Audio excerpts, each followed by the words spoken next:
In this video, we'll be taking a look at 5 college football games happening on December 31st, 2025, and providing you with free team picks and total picks for each one of those games, so 10 picks in total. Welcome back to Cash Out Sports. Let's dive right into it. Oh, and don't forget to subscribe and to click the bell icon to get notified as soon as these videos get released, so that you have more time to plan out your bets as we provide these videos on a daily basis. I can guarantee that you'll have all the important information that you'll need on these 5 college football games after fully watching this video. One more thing before we start: if you would like to gain access to our best exclusive sports picks to take your journey to the next level, then check out our Patreon in the link down below, where we offer our best single picks, parlay picks, and much more. Now let's get started. Iowa versus Vanderbilt. Iowa has gotten pretty familiar with Southeastern Conference Bowl opponents lately, and that theme keeps rolling here as the Hawkeyes head to Tampa to face the Vanderbilt Commodores in the ReliaQuest Bowl at Raymond James Stadium on New Year's Eve. Iowa wrapped up the regular season at 8-4, with losses to Iowa State, Indiana, Oregon, and USC. Vanderbilt, meanwhile, finished just outside the college football playoff picture at 10-2, taking its only losses on the road at Alabama and Texas. On paper, this matchup sets up as a strength versus strength clash when Vanderbilt's offense runs into Iowa's defense, and at the same time it feels like weakness versus weakness when the Hawkeyes' offense tries to solve the Commodores' defense. The big personnel note is that Vanderbilt's star tight end Eli Stowers will not suit up, which is a real loss for the Commodores' passing attack. Even so, assuming the rest of the key pieces play as expected, this offense should still have more than enough juice. Heisman hopeful quarterback Diego Pavia is projected to be under center for what is likely his final college game, and he is surrounded by legitimate playmakers in running back Cedric Alexander, wideout Trey Richardson, and wideout Junior Sherrill. Honestly, Alexander feels like the real swing factor here, because Iowa's defense is far more vulnerable on the ground than in the air. Let me explain. For most of the season, Iowa sits outside the top 50 in PPA per rush and in rushing success rate allowed, which already hints at a soft spot. Down the stretch, it slipped even more, with the Hawkeyes sitting in the low 80s in PPA per rush and mid-70s in rushing success rate allowed since Week 9. They have not generated much havoc in that same span either, which should give Pavia more time and comfort to conduct this offense. That is no small thing for a unit that finished the season first in PPA per play, second in overall success rate, and fifth in points per quality drive outside of garbage time. On the defensive side for Vanderbilt, the story is very different. The Commodores are nowhere near as efficient defensively as they are offensively, and nobody is pretending they are an elite stop unit. The saving grace for them is that Iowa's offense does not exactly strike fear into anyone. The Hawkeyes sit 95th in yards per play and 121st in total offense for the season, and they are also outside the top 50 in PPA per play and offensive success rate since Week 9. The strongest feature of this Iowa offense is its ground game, which usually lets it muddle along, stay on schedule, and lean on field position. The catch here is that Vanderbilt's best defensive trait is precisely its run defense. The Commodores rank inside the top 15 in rushing yards allowed per game, and they have been top 35 in PPA per rush outside of garbage time since Week 9. So the one thing Iowa does reasonably well offensively lines up directly with the one area where Vanderbilt is most sturdy on defense. This sets the stage for a pretty compelling bowl game, especially with both rosters looking largely intact. There are no major opt-outs or injury bombshells at the time of this analysis, and that alone makes this New Year's Eve matchup more appealing than many others. You always have to give Iowa and the points at least a glance, because that defense tends to travel and keep the Hawkeyes hanging around. They sit 6th in both total defense and scoring defense, and that identity has been carved in stone for years now. Here is the thing, though: Iowa still has huge structural issues on offense, which makes it very hard to trade scores if it falls behind early. Once the Hawkeyes are forced off schedule, everything starts to look heavier, and games can slip away quickly. Vanderbilt, by contrast, looks like the more balanced team, and it also brings the best player on the field in Pavia. The Commodores rank 13th in total offense and 8th in scoring offense, and they put up those numbers against Southeastern Conference defenses, which matters. If Vanderbilt finds a rhythm early and posts a couple of early touchdowns, Iowa will be under real pressure trying to answer. So as long as Pavia and Alexander are both in the lineup, Vanderbilt's offense is simply more trustworthy than Iowa's, even if the Commodores spring some leaks on defense. The gap between these two attacks is wider than the gap between the two defenses, which tilts the full game side toward Vanderbilt in a pretty logical way. As our first pick for this matchup, the Vanderbilt Commodores to win and cover the spread as favorites is our full game side pick. Everyone already knows what Iowa wants to do when it has the ball, which is run the ball, bleed the clock, and sneak out with a result. Vanderbilt is not nearly as run-heavy, but the overall mindset is surprisingly similar, with a real willingness to play slow, sustain drives, and shorten the game. Vanderbilt ranks 28th in time of possession this season, even while leading the country in yards per play. That combination is a bit unusual. The Commodores sit way down at 118th in plays run per game, leaning on an offense that stays efficient, moves the sticks, and lets the clock keep rolling. So you get explosive efficiency but not a huge volume of snaps, which often pulls totals downward more than people expect. Iowa, on the other hand, ranks 131st in offensive snaps per contest, which is near the very bottom. Yet the Hawkeyes still sit 37th in time of possession, showing just how methodical and run-centric they are. They have one of the most lopsided run rates over expected in college football, and against a Vanderbilt defense that ranks 92nd in third and fourth down success, those slow, grinding drives should be able to keep moving at least a bit. Defensively, Iowa does exactly what you would expect from a team that wants a low-possession game. The Hawkeyes rank 10th in quality drive rate allowed and 18th in points allowed on those drives, which means they force opponents to work hard for every scoring opportunity. Vanderbilt's defense is rough in terms of quality drive rate, sitting 107th, but there is an interesting twist. On those same drives, the Commodores are giving up just over 3.1 points, which is not nearly as bad as the raw QDR rank suggests. So when teams do string together long drives against them, those possessions do not always explode into huge scoring outputs. The absence of Mackey Award winner Eli Stowers for Vanderbilt matters here as well. Without that top-tier tight end, Iowa will be more comfortable using an extra defender to keep an eye on Pavia, which can help in getting off the field on third downs. If the Hawkeyes can turn even a couple of those usual conversions into punts, that is more clock bleeding off with no points being added. Put all of that together and this game profiles as a physical, grinded-out contest with a lot of time running and not a lot of stoppages. The styles match up in a way that tilts toward fewer total plays, longer possessions, and fewer possessions overall. In that kind of script, it is very easy for the final score to land under the projected total, even if there are a few explosive plays sprinkled in. As our second pick for this matchup, under the projected total is our full game total pick.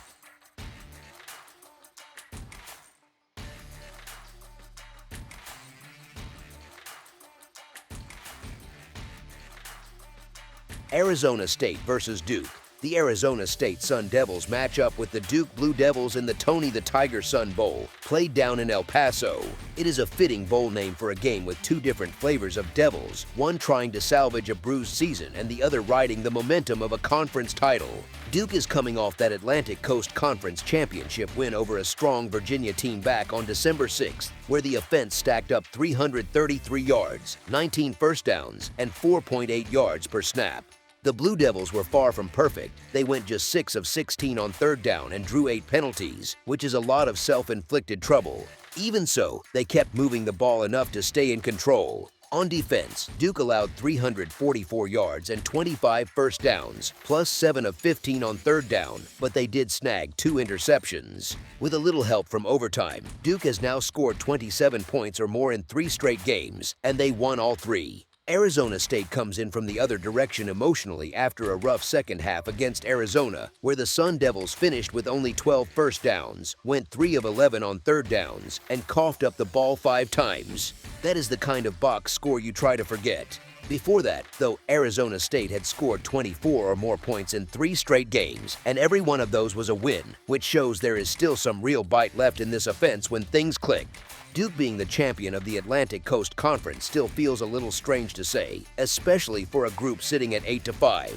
They have made their season mostly with offense, and that has been enough to keep them relevant and dangerous. Arizona State is on the other side of the emotional spectrum, coming off a disappointing year after reaching the playoff the previous season. Injuries hammered the roster, especially at the top of the depth chart with starting quarterback Sam Leavitt and NFL-level wideout Jordan Tyson. Tyson will sit this one out, and Leavitt is sidelined and also heading into the portal. The Sun Devils have been scrapping forward without their headliners, and that fight should keep them competitive. But there is only so long a thinned-out roster can keep up against a healthy, confident opponent. Arizona State's defense has been excellent for most of the year, and that group has kept them in a lot of games they had no business hanging around in. Duke brings an aggressive offense that likes to push the issue, and as long as the Blue Devils can keep the Arizona State pass rush from totally wrecking the pocket, they should be able to move the ball and score. The bigger concern sits with Arizona State's offense. Kenny Dillingham is heading into this bowl without several important players, and his offense was already struggling to put points on the board through most of the back half of the season. Even though Duke's defense is softer than many of the Big 12 units Arizona State saw, it is still hard to buy into this Sun Devils attack right now, even with extra prep time. Duke's roster, for the most part, is still intact, and that stability matters in bowl season. From a personnel standpoint and from a rhythm standpoint, the Blue Devils look like the more reliable team. If the spread sits at a field goal or less, backing Duke to win and cover feels like the sensible side given the contrast in health, momentum, and offensive firepower. As our first pick for this matchup, the Duke Blue Devils to win and cover the spread as favorites is our full game side pick. You have Arizona State, a team that has leaned toward lower scores with a 4-8 record against the total, facing a Duke team that has been kind to overbettors at 9-4. With several absences on both defenses, there is a good chance the tempo and production look more like Duke's usual script in El Paso. Arizona State fielded a steady defense, allowing 5.0 yards per play, but that unit takes a clear hit without its best cover player, cornerback Keith Abney II. He allowed completions on only 44.4% of his targets, led the team with 9 pass breakups, and posted the top coverage grade on the roster. Losing that kind of corner against a high-functioning passing game is a big deal. He will be missed against Duke's strong quarterback, Darian Mensah, who finished with 3,646 passing yards and a 30-5 touchdown-to-interception ratio. The Sun Devils will also be missing leading tackler Keyshawn Elliott, and third leading tackler Miles Rouser is still weighing his decision after announcing his draft plans. Those are the kind of absences that can turn a solid defense into a more ordinary one, especially in space and in tackling after the catch. Duke scored 34 points per game and finished 14th in PFF's overall offensive grade, which fits what you see on tape, an attack that can finish drives and hit big plays. Against a defense that is now missing some of its most important pieces, the Blue Devils have a very real path to the end zone several times. On the other side, Manny Diaz's defense has been more like a revolving door than a brick wall, giving up 6.1 yards per play. Even with backup quarterback Jeff Sims running the show, Arizona State should be able to find some offense against a unit that already ranked 121st in expected points added per play allowed before its 2 best players decided to sit this one out. With a shaky defense on one sideline and a short-handed defense on the other, both offenses have enough room to operate. That kind of setup often turns into a game where both teams trade scores more than expected, and the scoreboard keeps moving. As our second pick for this matchup, over the projected total is our full game total pick.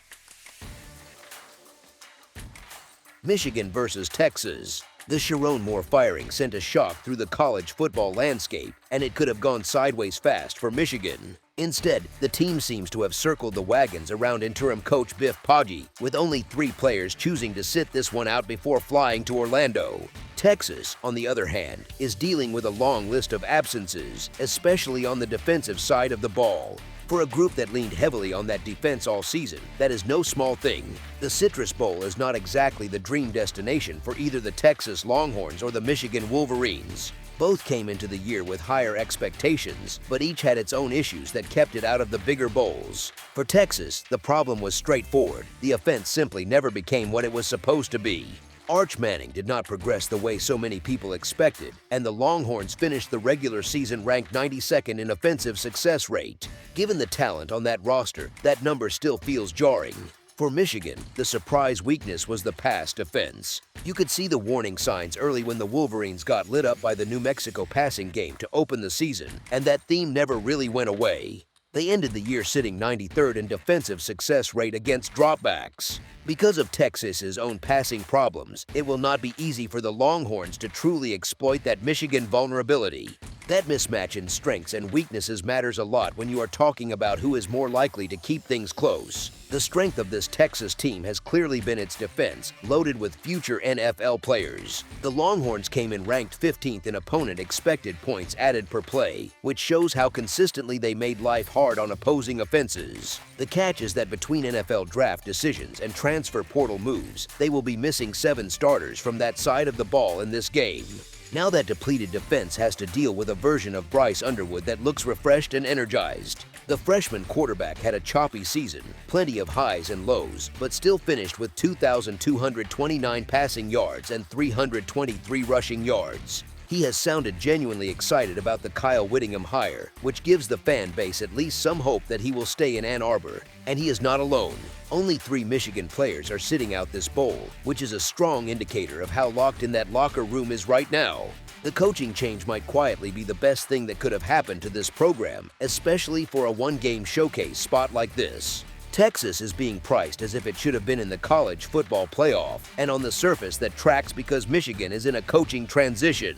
But when you look a bit closer, it feels like Texas is getting more love off perception than off cold, hard results. Michigan comes in surrounded by noise, with coaching turmoil, the fallout from the Sharon Moore firing, and the sting of the Ohio State loss. Texas, meanwhile, is grumbling about missing the CFP. Setting all that aside for a second, what has Texas really done to justify laying a big number here? Yes, the Longhorns have top 10 wins over Oklahoma, Vanderbilt, and Texas A&M, but every one of those wins has context that softens it. Oklahoma's offense was compromised and its flaws showed all year, and John Mateer was banged up in the Red River game. Texas A&M did a lot of the damage to itself in Austin. Vanderbilt nearly erased a 24-point hole at DKR. On top of that, Texas needed overtime to edge both Mississippi State and Kentucky, 2 teams with losing records, and it also lost to a 4-win Florida team in Gainesville, plus got blown out by Georgia. That kind of resume does not scream trust this team as a big favorite. Michigan comes into this matchup at 9-3, but it lost to every strong opponent it faced and clearly benefited from a soft Big Ten slate. The Wolverines struggled to get Underwood fully comfortable in the passing game, and the defense played undisciplined at times. Texas also finished 9-3, but with those wins over Oklahoma and Texas A&M sitting on the profile, on paper, you could still argue Texas is the better overall team. However, it is missing a stack of key players in this bowl, while Michigan should have most of its main contributors available and carries plenty of motivation. The Wolverines will want to make a good first impression for their new coach, and it sounds like the core of the roster is locked in and ready. Michigan looks focused. Texas, by contrast, is still sorting things out while dealing with all those missing pieces. Getting more than a touchdown with a team that still plays physical football, still controls the trenches, and still owns a defensive identity looks like a late Christmas gift. With Texas likely priced a bit too high and Michigan getting less respect than it probably should, those points feel like real value. As our first pick for this matchup, the Michigan Wolverines to cover the spread as underdogs is our full game side pick. I expect Michigan to be able to put points on the board here. That means for this game to get past the total, Texas has to do its share as well. Arch Manning has plenty of issues, and to be blunt, there are a lot of them. Even so, Steve Sarkisian has done what he can to put his quarterback in manageable situations, giving him quick reads and letting him get the ball out to his playmakers as fast as possible. Because of that, Manning has been able to post big passing numbers that lean heavily on yards after the catch, especially against opponents that struggle in pass coverage, which lines up with the way Michigan's secondary has been described. Manning threw for 328 yards or more in recent matchups with Arkansas, Vanderbilt, and Mississippi State. If the Texas skill players can spring a couple of chunk plays again, those explosive gains can turn a steady scoring script into one that pushes the total higher than expected. Combine that with a Michigan offense that should be plenty motivated and facing a Texas defense missing key starters, and you can see how this turns into a game with enough points to clear the number. As our second pick for this matchup, over the projected total is our full game total pick. Nebraska versus Utah. With head coach Kyle Whittingham hired away to Michigan, Utah comes into this Las Vegas Bowl trying to start a new chapter with defensive coordinator Morgan Scalley stepping in as interim head coach against Nebraska. Expectations for Nebraska were sky-high early, but when quarterback Dylan Raiola went down, the Cornhuskers slid to a 7-5 finish and landed squarely in the middle of the Big Ten pack. They closed the regular season losing 3 of their last 4 games, while Utah finished in the opposite gear, winning its last 5 games and 10 of 12 overall. Whittingham walks out of Utah having quietly built a long-term machine that never quite got the praise it probably deserved. In 21 seasons as head coach, he went 177-88, which is a legacy most programs would happily sign up for. Scalley has been embedded in that same culture for years, staying with Utah since 2007, but he has never actually worn the head coach headset before. He will at least have his quarterback. Devin Dampier finished the season with 2,180 passing yards and 22 touchdowns, and he gives Utah a steady presence at the most important position. The problem is he will be missing a pair of offensive linemen, as Caleb Lamu and Spencer Fano have both elected to sit out this game and prep for the NFL draft. That is a big deal when you are trying to cover a decent number with a new head coach and a reshuffled protection unit. On the other side, even though Nebraska fell short of what fans dreamed about, this season still counts as a step forward. It is the first time since 2016 that the Huskers are playing in bowl games in back-to-back years, which is not nothing for a rebuilding program. Head coach Matt Rhule also gets another valuable look at freshman quarterback TJ Lateef in a real game setting against a quality opponent. Lateef threw for 722 yards and 4 touchdowns across 6 regular season games, so this is another chance for him to grow on a pretty big stage. Altogether, there just feels like too much turnover around Utah, both on the roster and in the coaching staff, to feel great about backing the Utes at this number. Nebraska, by comparison, looks like the team that can play loose, bring energy, and treat this as a real launch point for next season. That kind of profile usually pairs well with catching points in a neutral bowl setting. As our first pick for this matchup, the Nebraska Cornhuskers to cover the spread as underdogs is our full game side pick. Utah's offense has been flat-out productive on the scoreboard, averaging 41.1 points per game, which ranks 5th in the country. Defensively, the Utes allow 18.7 points per game, good for 16th nationally. They pile up 478.6 total yards per game, with 208.8 through the air and 269.8 on the ground. On defense, they give up 360.3 total yards per game, with 182.8 coming on rushing plays and 177.5 through the passing game. Nebraska's profile is more modest but still solid. Offensively, the Huskers put up 29.2 points per game, which slots them 54th in the nation. They allow 23 points per game on defense, ranking 53rd. They average 372.8 total yards per game, with 228.2 passing yards and 144.7 rushing yards. On defense, they concede 312.3 total yards per game, split between 171.3 rushing yards and 141.1 passing yards. Both teams have the tools and tendencies to lean on the ground game early and keep leaning on it often. When that happens, the clock keeps moving, possessions can shrink, and you typically see fewer drives overall. That style, from both sides, naturally tilts the game toward a lower scoring script, especially if red zone trips turn into time-consuming marches instead of quick strikes. As our second pick for this matchup, under the projected total is our full game total pick. Miami, Florida versus Ohio State. The Miami Hurricanes come into this one at 11-2, fresh off a grind of a 10-3 win over Texas A&M at Kyle Field in round 1. That game was all about the defense, with Miami holding the Aggies to just 4.3 yards per play, and that same unit is basically the backbone of their playoff hopes against Ohio State in the Cotton Bowl Classic. Ohio State has a roster full of stars on both sides of the ball, with names like Jeremiah Smith and Arvo Reese headlining the talent. The interesting part is how rarely the Buckeyes have really been pushed by a truly high-end defense this season. You can argue that Texas and Indiana were the only 2 elite defenses they actually saw, and those matchups ended in a 14-7 Ohio State win and a 1-score loss in the Big Ten title game. Both were tight, both were uncomfortable, and both hinted at how this sort of game might look. Miami sits in that same elite defensive neighborhood. Led by edge terror Reuben Bain Jr., the Hurricanes have one of the best fronts in the country, ranking 7th in opponent expected points added per play and 9th in defensive success rate. That kind of profile usually travels, especially in a controlled environment and in a game where every snap feels like it carries extra weight. On offense, the checklist is simple, even if living up to it is not. Carson Beck cannot put the ball in harm's way. Lately, he has checked that box at a very high level, throwing for 1,228 yards with 12 touchdowns and just 1 interception over his last 5 games, with a 78% completion rate and 10.8 yards per attempt. Those are serious numbers, and they point to a quarterback who is seeing the field clearly and staying in rhythm. He has already shown he can handle tight, defensive games. The win at Kyle Field in Round 1 and the season-opening victory over Notre Dame both came against physical, disciplined defenses. So this is not his first time in a spot where every third down and every red zone trip feels magnified.